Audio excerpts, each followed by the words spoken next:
তোমাকে ভালোবাসি বলেই তোমাদের বাড়িতে এসেছি, কিন্তু এখানে এসে তোমাদের মধ্যে যে জটিলতা দেখতে পেলাম তাতে তো ফল ভালো হবে বলে মনে হয়। সুরভি, আমি ভালোবেসেছি তোমাকে। আমাদের এই ভালোবাসাকে তোমরা সামান্য কারণে সন্দেহের চোখে দেখে যদি শেষ করে দিতে চাও তাহলে তো আমার কিছু বলার নেই। হ্যাঁ, তবে বলতে পারো যে আমি কেন তোমাকে আগে বললাম। দেখো, কারোর জীবনই তো পরিপূর্ণ সম্পূর্ণ নয়।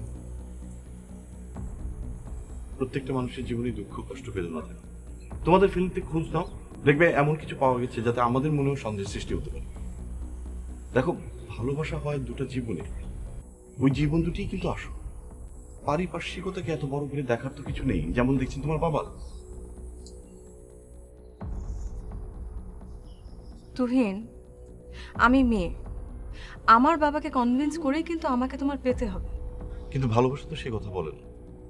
যদি তাই হতো তবে রাখালের সঙ্গে রাজকন্যা আর রাজকুমারের সাথে কাঠুরিয়ার মেয়ের সম্পর্ক হতো। এখন রাজকন্যাও নেই, রাজকুমারও নেই, আছে সাধারণ মানুষ। এই সাধারণ মানুষেরাই উভয় পরিবার এক হয়ে ঠিক ধরেন তারা কি করবে। আমাকে ভালোবেসে যদি তুমি ভুল করে থাকো তবে সে ভালোবাসা আমি ফিরিয়ে নেব। জোর করে আর যাই হোক, ভালোবাসা হয় না। জি বাবা, আসছি। আবার কি হলো জানি না।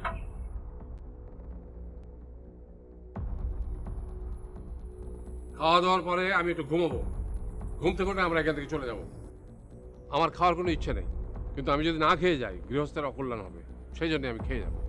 তুই তৈরি হয়ে থাকো, সন্ধ্যার আগে আগে আমরা বেরিয়ে যাবো। আপনি কোন কারণে যেতে চাইছেন আমি ঠিক জানি না। আপনার তো ভালো করে সবকিছু জানাই হলো না। আমার সব কিছু জানা হয়ে গেছে।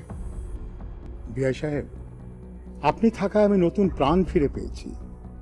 আপনি কেন চলে যেতে চাইছেন আমি জানি না, তবে আপনি চলে গেলে আমি খুব কষ্ট পাবো। তাই বলছিলাম কি, আপনি কটা দিন থেকে যান। এখানে থাকার মতো কোনো পরিবেশ নেই। বুঝি নদীর মাছ কুয়োয় পড়লে একটু কষ্ট হয় বই কি, সব বুঝি।